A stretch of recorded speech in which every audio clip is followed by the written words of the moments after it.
नमस्ते विद्यार्थी मित्रों, डॉक्टर कीर्ति की हिंदी की दुनिया में आपका स्वागत है। आज मैं आपके लिए कक्षा 9वीं लोक भारती हिंदी विषय से इकाई पहली और कविता नंबर 11 निर्माणों के पावन युग में यह लेकर आई हूँ। इसे अटल बिहारी वाजपेयी जी ने लिखा है। ये हमारे देश के प्रधानमंत्री भी रहे हैं और साथ ही साथ बहुत ही बुद्धिजीवी और एक कवि भी रहे हैं। आइए हम इसकी पंक्तियों को देखते हैं। जैसे निर्माणों के पावन युग में हम चरित्र निर्माण न भूले, स्वार्थ साधना की आंधी में वसुधा का कल्याण न भूले।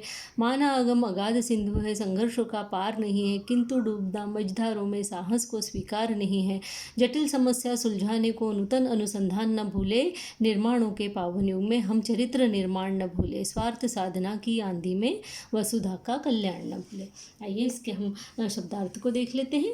यही वाली पंक्तियां यहाँ पर भी लिखी हुई है। अब इसके हम शब्दार्थ को देख लेते हैं कि शब्दार्थ है निर्माण यानी रचना, पावन यानी पवित्र, युग यानी इतिहास का काल, चरित्र यानी आचरण, स्वार्थ साधना यानी अपना मतलब निकाल लेना, वसुधा यानी पृथ्वी, कल्याण यानी भलाई का कार्य करना, अगम यानी अपार, अगाध यानी बहुत गहरा, सिंधु यानी समुद्र, संघर्ष यानी कठिन परिस्थिति, मझधार यानी लहरों के बीच में, साहस यानी हिम्मत, जटिल यानी कठिन, सुलझाना यानी समस्या को दूर करना, नूतन यानी नया, अनुसंधान यानी खोज या जांच पड़ताल करना। अब यहाँ पर अर्थ देखते हैं हम। अर्थ इस तरीके से है कि कवि कहते हैं कि यह युग निर्माणों का है, यह पवित्र युग है, हम विकासशील देश हैं, इसलिए हमें इस युग में निर्माणों के साथ साथ चरित्र के निर्माण को भी नहीं भूलना चाहिए, क्योंकि अच्छा चरित्र ही अच्छे निर्माण करवाता है।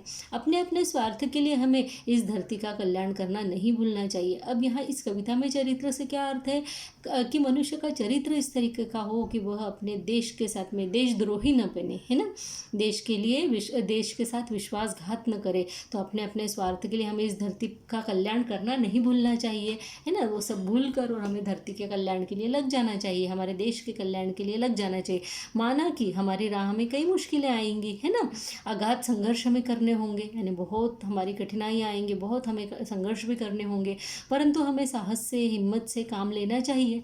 हमें अपने संघर्षों को बीच में ही छोड़ देना मंजूर नहीं है। यहाँ पर अटल बिहारी जी बोल रहे हैं कि हमें बिल्कुल मंजूर नहीं है कि हम अपने कार्यों को बीच में छोड़ दें। यानी उन्होंने अपने देश के लिए, भारत देश के लिए बहुत बड़े बड़े कार्य किए। आज इतनी बड़ी पार्टी जो खड़ी की है वो अटल बिहारी जी के हिम्मत पर ही खड़ी हुई है। तो वो कह रहे हैं कि हमारे रास्ते में कई कठिनाइयाँ आएंगी और हमें कई संघर्ष करने होंगे, लेकिन फिर भी बीच में हमें किसी भी कार्य को छोड़ना बिल्कुल मंजूर नहीं है। समस्याएं तो आती ही रहेंगी, परंतु उन्हें हल करने के लिए हमें नए नए आविष्कार का खोज करना नहीं भूलना चाहिए, यानी नई नई खोज हमें करते ही रहना चाहिए। यहाँ पर हमें अटल बिहारी जी ये बात कहना चाह रहे हैं। इसकी हम अगली पंक्तियाँ देखते हैं कि शील विनय। अब यहाँ से देखेंगे, है ना, इस तरीके से। तो शील विनय आदर्श श्रेष्ठता तार बिना झनकार नहीं है। शिक्षा क्या स्वर साध सकेगी यदि नैतिक आधार नहीं है। कीर्ति कौमुदी की गरिमा में संस्कृति का सम्मान न भूले। निर्माणों के पावन युग में हम चरित्र निर्माण न भूले। स्वार्थ साधना की आंधी में वसुधा का कल्याण ना भूले। अब यहाँ पर शब्दार्थ देख लीजिए मित्रों। शब्दार्थ इस तरीके से कि शील यानी अच्छा चरित्र, विनय यानी नम्रता, आदर्श यानी अनुकरणीय वस्तु, श्रेष्ठता यानी उत्तमता, झनकार यानी झनझन का स्वर, साधना यानी तपस्या, नैतिक यानी नीति संबंधी बात, कीर्ति यानी यश या चमक या प्रसिद्धि, कौमुदी यानी चांदनी, गरिमा यानी महिमा, महत्व, गरिमा यानी महिमा या महत्व, कृति यानी अच्छा कार्य, सृजनहीन यानी जिससे कुछ न बन सके, व्यर्थ यानी फालतू, उपकार यानी भलाई, भौतिकता यानी सांसारिकता और उत्थान यानी उन्नति। यहाँ पे अर्थ देख लेते हैं हम कि कवि कहते हैं कि जीवन में बिना अच्छे चरित्र या नम्रता और अनुकरण और उत्तमता के कुछ अच्छा नहीं हो सकता। यानी मनुष्य में ये गुण होना चाहिए, उसका चरित्र अच्छा होना चाहिए, उसके अंदर नम्रता होना चाहिए, उसमें किसी चीज़ के अनुकरण करने की क्षमता होनी चाहिए और उसमें उत्तम गुण उसके अंदर होना चाहिए, तभी वो व्यक्ति जो है जीवन में कुछ कर सकता है। यदि नैतिक आधार ही न हो, नैतिकता यानी मानवता हम इसको बोल सकते हैं, अगर नीति से संबंधित कोई उसके अंदर आधार ही न हो तो शिक्षा भी ऐसे व्यक्ति के लिए कुछ नहीं कर सकती, है ना। शिक्षा तो अपना कार्य करती है, मनुष्य को अच्छी बातें ही सिखाती है, लेकिन अगर उसके अंदर उसको सीखने की इच्छा ही न हो तो फिर ऐसे व्यक्ति कुछ भी नहीं कर सकते। ऐसे व्यक्ति के लिए शिक्षा भी कुछ नहीं कर सकती।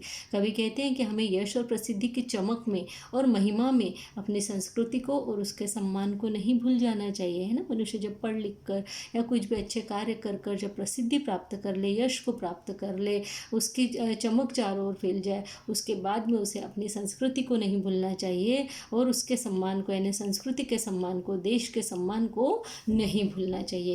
यही यहाँ पर हमें अटल बिहारी जी बोलना चाह रहे हैं। आगे की पंक्तियों को हम देखते हैं कि आविष्कारों की कृतियों में यदि मानव का प्यार नहीं है, सृजनहीन विज्ञान व्यर्थ है, प्राणी का उपकार नहीं है, भौतिकता के उत्थानों में जीवन का उत्थान न भूले। कितनी अच्छी लाइन है।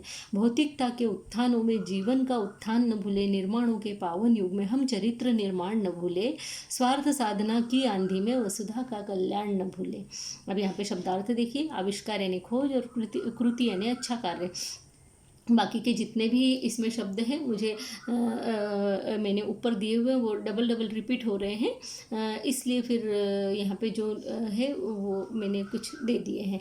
अर्थ यहाँ पर है, कवि कहते हैं कि हम जो भी आविष्कार कर रहे हैं, खोज कर रहे हैं, उसमें मनुष्य का हित नहीं है, तो फिर किए हुए कार्य जो हैं वे सारे ऐसे जो आविष्कार होते हैं वे सब व्यर्थ हो जाते हैं। अगर ऐसे हम आविष्कार कर रहे हैं, खोज कर रहे हैं नई नई, लेकिन अगर उसमें मनुष्य का कोई हित नहीं, मानवता का कोई हित नहीं, अपनी धरती का कोई हित नहीं है, देश का अगर कोई हित नहीं है, तो फिर तो ऐसा विज्ञान व्यर्थ है। वो यहाँ पर हमें अटल बिहारी जी कहना चाह रहे हैं। इन भौतिक चीज़ों के पीछे भागकर उसमें आगे जाकर हमें अपने जीवन में कुछ उन्नति प्राप्त नहीं हो सकती।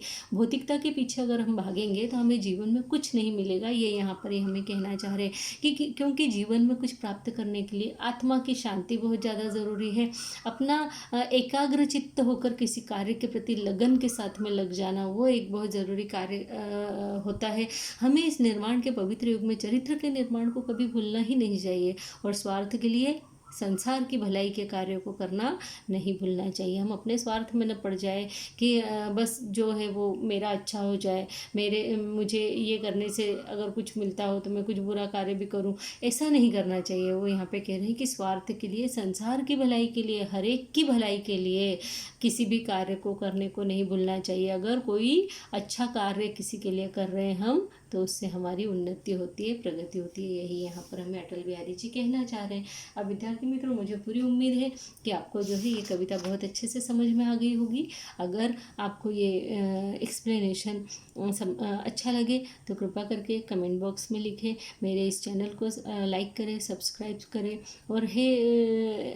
और यही सब मैं आपसे कहना चाहती हूँ कि अगर आपको कुछ भी समझ में नहीं आता तो आप मुझे कमेंट बॉक्स में लिख कर भेज सकते हैं। मैं आपको समझाने के लिए सदैव तत्पर रहूँगी। धन्यवाद मित्रों, नमस्ते।